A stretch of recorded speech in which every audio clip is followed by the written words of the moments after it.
was 15 years old, so getting your skin, the sun on your skin, probably the single best way. But then there's a dose, right? And what do you think this is here? Salt. What's the Latin name for salt? Sal or sol, right? And what's that related to? Sun. So Peter Ferreira wrote a book called Water and Salt 20 years ago about soleil.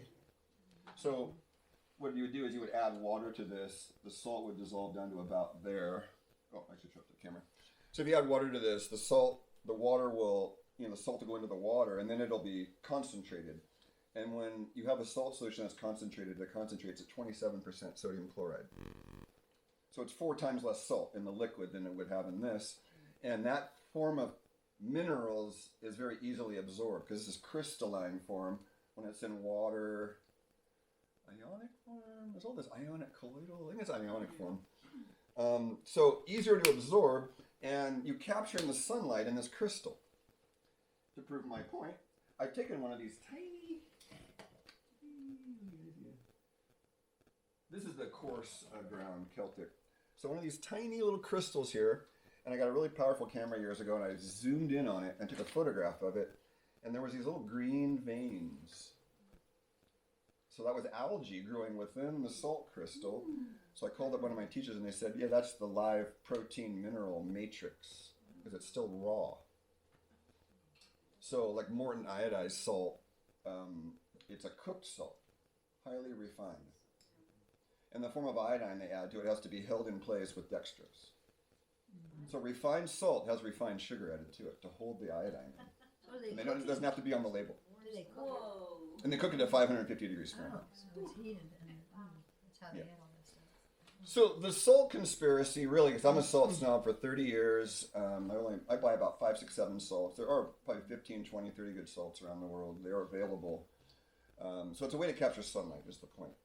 So if you think you need vitamin D, maybe look at other ways besides D. And so here's the downside of D, from experience. I was a beach goer, a lot of my life, and when I was in college, my break would be go down to the beach and take a nap, because I'd always get tired in the sun. Anybody get tired in the sun? Yeah, sleepy. So what's that thing called sunstroke? What is that really? When you barely walk. You don't nap. You're overdosing. Nap. Dry? Dehydration. I mean, yeah, people die of sunstroke. So what is it? Too long in the sun.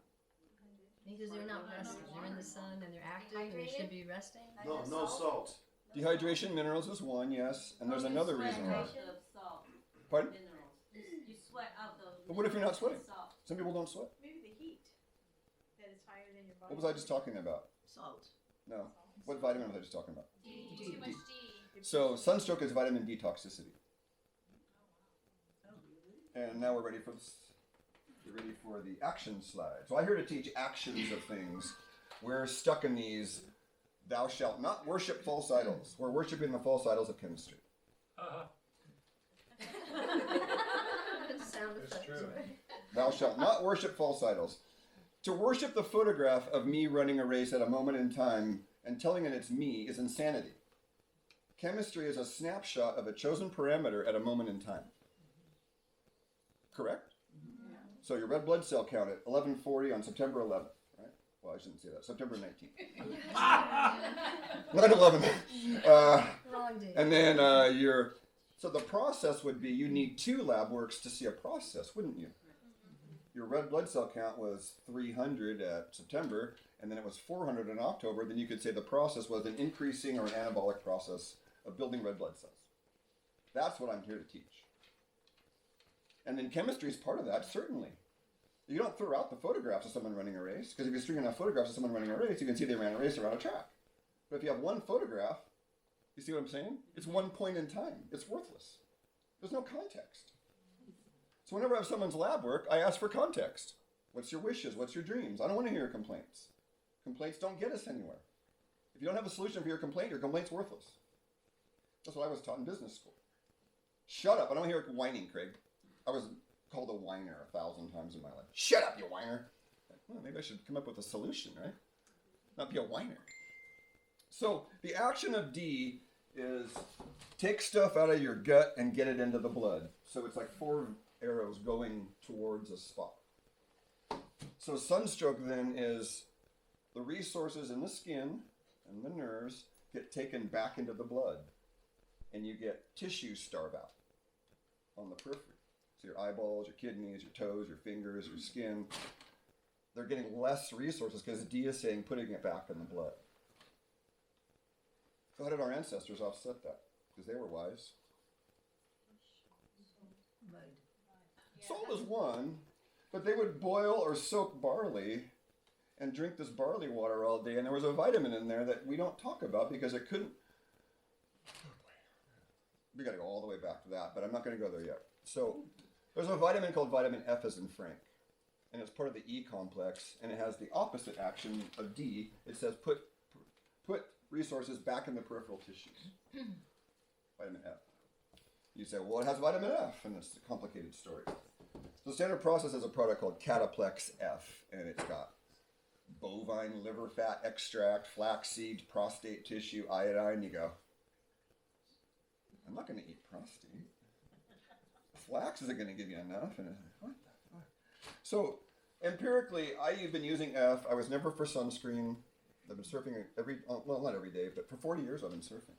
Do I look like I'm all haggard? Nope. So Cataplex F, if I take 3 or 4 an hour before I go in the sun, and 3 every hour I'm in the sun, there's no sunburn.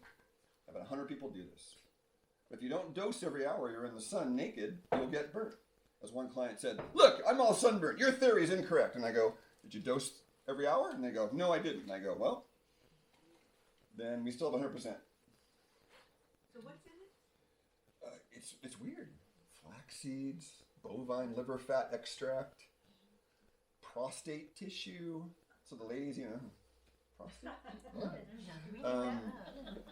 Iodine. This protein-bound form of iodine is bound to a corn protein. It's called prolamine iodine. And there's a few other things in there that I can't get off the top of my head. So if you want to go in the sun, you use F. And I'm telling you, 13 years I've been using this product, and I haven't used one bit of sunscreen, and I've never been sunburned. Could you get the same from the barley water? You could try to do the barley water, and so vitamin F could not be synthesized cheaply in a lab back in the 30s when they were discovering what vitamins were, so they threw it out as a non-vitamin. I mean, that's what they were doing from 1915 to about 1940s. They were trying to name the vitamins, and guess what? Guess what won this position? 1930-something. Everything I'm saying, I have the backup proof for, so I'm not saying anything that I can't prove. So just ask me later, and I'll send you the link. So this physician wrote in a book called The Vitamins and Their Clinical Applications. I can't remember the guy's name, and this is a quote. Vitamins are hormone-like. 1935, this physician wrote that. Vitamins are hormone-like. So vitamins aren't chemicals. Ascorbic acid isn't C. Tocopherol is not E. 25-hydroxy-D is not D. It's part of a matrix of a living complex, including enzymes and trace minerals and proteins. It's a process. That's what I'm teaching. So there's a vitamin A process. There's a vitamin B process. Vitamin C, D, E, F. There is a vitamin G. It was called riboflavin back in the day. Vitamin G was B2. I think riboflavin's B2. You got niacin. B2, B3, I get mixed up. Niacin, riboflavin. Let's see. Let's stop for questions for a second. Any questions? Yes. What are you drinking? Barley water. This is a little raw cream, raw honey, and that yerba mate stuff. The Guayaki guys. Why? Hmm? Why? Alert. Keeps me sharp. Alert. caffeine. And moistens my mouth. You know, when you're talking a lot, you end up, you're breathing a lot, and it's called lung yin deficiency in acupuncture. Your lungs kind of dry out when you talk a lot. So it just moistened my mouth, really. And my mother was on uppers when I was in the womb, so I have this weird connection with stimulants to feeling like I'm in the womb and safe. It's very weird. What about Redmond real salt? And you said that was Celtic, and I don't think the I don't use Redmond's because Redmond's is still under the Codex Alimentarius, which means it has to be 98% sodium chloride. True natural salts are 85% sodium chloride. And Baja Gold is 72%. Yeah, there's a bunch of good salts out there, but you just got to go look. And so Redmond's, they've removed about 10% of the trace minerals, and guess who has them? Industry. And then they feed the leftovers to the cattle, which are the humans. What about the Himalayan? Which one? I don't know. If you're buying your Himalayan pink salt at Trader Joe's or Costco, don't use it. There's no contaminant assay on that. That's why I buy Celtic, because every year they do a contaminant assay. So I can see the heavy metals in the salt. Selena. That's why I have these. Yeah. I buy hundreds of pounds of salt a year to resell to you guys for cheaper. How about the Will you repeat the Cataplex F protocol? Yeah, I'm about 180 pounds, so I take 4 or 5 before I go in the sun. Ideally about 20, 30 minutes, an hour is even better. And then every hour in the sun about 3 or 4. And the product's not that expensive. You know? I'm not taking it now because I'm taking a break to see what happens. this winter? Right, this is more of the D time actually. The F product, Cataplex F, vitamin F.